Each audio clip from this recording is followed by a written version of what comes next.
So tonight I want to speak to my colleagues, the honorable members of parliament, distinguished senators, and also the leadership of the judiciary and the leadership of the executive. God has been very fair to us. God has given us an opportunity to serve this country. But what we have done in return is that we have turned into animals. People who only cares about themselves. All we do is line our pockets. This country called Kenya is going through a tumultuous time. It is going through trying times. And the framers of our constitutions were very clear. They created separation of powers between the three arms of government. They gave the judiciary the power of mercy. They gave us, legislators, the power of the purse. And they gave the executive the power of the sword. But today, what we've experienced in this country is that the executive is being controlled by outside forces, specifically the IMF and the World Bank, coming up with policies which are so foreign, which end up destroying the integrity of our nation. They end up destroying the structures of our nation. I want us to remember that we are only in this world for a very short time. Our children, the Generation Z, and also the Alpha, are very upset. Some of us, millennials, Generation X, the baby boomers, all got an opportunity to be able to enjoy. Most of them, from the community that I come from, got free land. Our children now, the Generation Z and Alpha, will have to be buying that land. But a foreign power comes and tells you, convert freehold titles into leasehold. And you don't care about the consequences or the unintended consequences. We don't need just for the sake of it. We need to be able to please God and to be able to take care of our land for future generations. Let us care about future generations.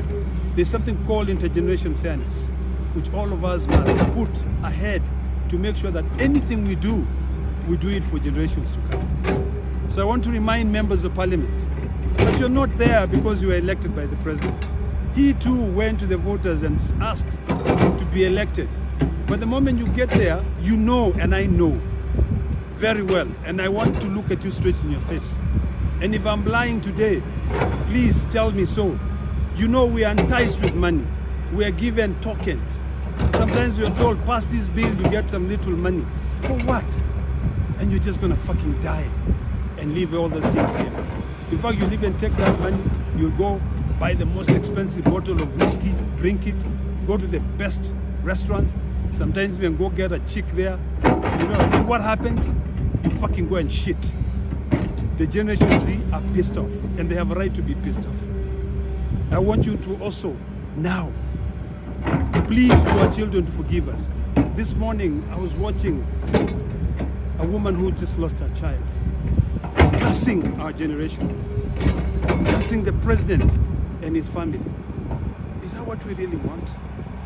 Can we look back and ask ourselves whether what we are doing is just? I know it is not. When I watch, tears were just oozing, coming out of my eyes, and I'm sad. So I want to request you to think about the separation of powers. You in the judiciary, be fair. Do what God wants you to do. All of us will die one day, and God will be the judge for us. But God has blessed you and given you an opportunity to have the power of mercy.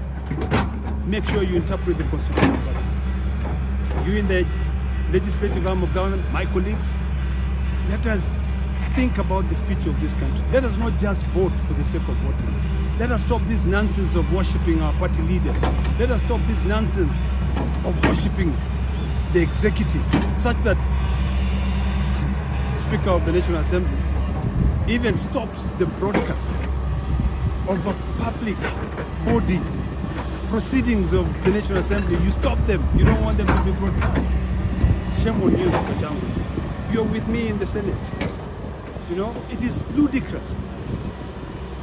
I'm sure over the next few months, the Generation Z are going to tell us how they want to be led. Not for us to tell them how we should lead them. We have failed because we are corrupt. We only care about ourselves. As I end,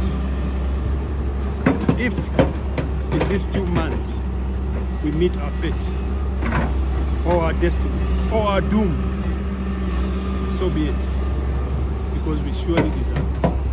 But remember that one day all of us will die. Let us do good to the people who will come there after us. Finally, fuck enough.